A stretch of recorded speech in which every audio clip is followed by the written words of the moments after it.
بسم اللہ الرحمن الرحیم۔ حضرت عبداللہ ابن عمر رضی اللہ تعالی عنہ کہیں سفر پر جا رہے تھے تو راستے میں کہیں قیام کیا اور دسترخوان بچھا کر کھانا کھانے لگے تو قریب سے چراواہ گزرا تو حضرت عبداللہ ابن عمر رضی اللہ تعالی عنہ نے اس سے فرمایا کہ آؤ میرے ساتھ کھانا کھائیے۔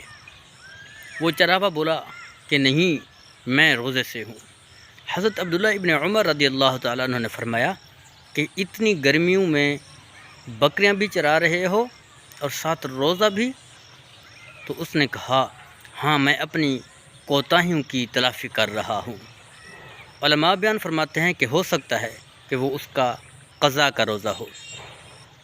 پھر حضرت عبداللہ ابن عمر رضی اللہ تعالیٰ عنہ فرماتے ہیں کہ میں نے اسے کہا کہ کیا میرے اوپر چاند بکریاں بیچتے ہو؟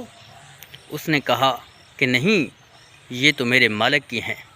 حضرت عبداللہ ابن عمر نے فرمایا کہ امتحان کے طور پر فرمایا، امتحان لینے کے لیے، کہ اپنے مالک سے کہنا کہ ان چاند بکریوں کو بھیڑیا کھا گیا ہے۔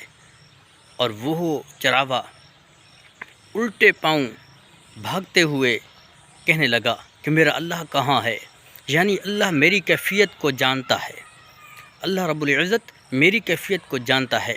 اگر جب میرا حقیقی مالک جانتا ہے تو پھر مجازی مالک سے، جو میرا دنیا کا ان بکریوں کا مالک ہے، اس سے جھوٹ بولنے کا کیا فائدہ؟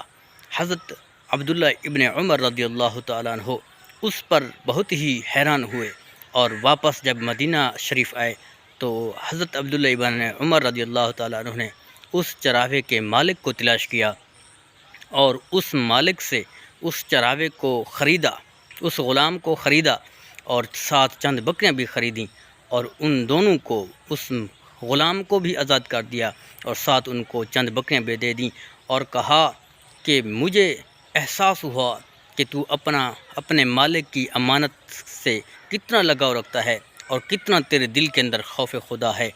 یا یہ تیری سچائی ہے جس نے تجھے دنیا سے، اور امانت داری ہے جس نے تجھے دنیا میں غلامی سے آزادی دلائی ہے، اور اللہ رب العزت سے امید کرتا ہوں کہ اللہ رب العزت آپ کو آخرت میں بھی آزادی دے گا، آپ کو اللہ پاک جہنم سے بھی آزاد فرمائے گا۔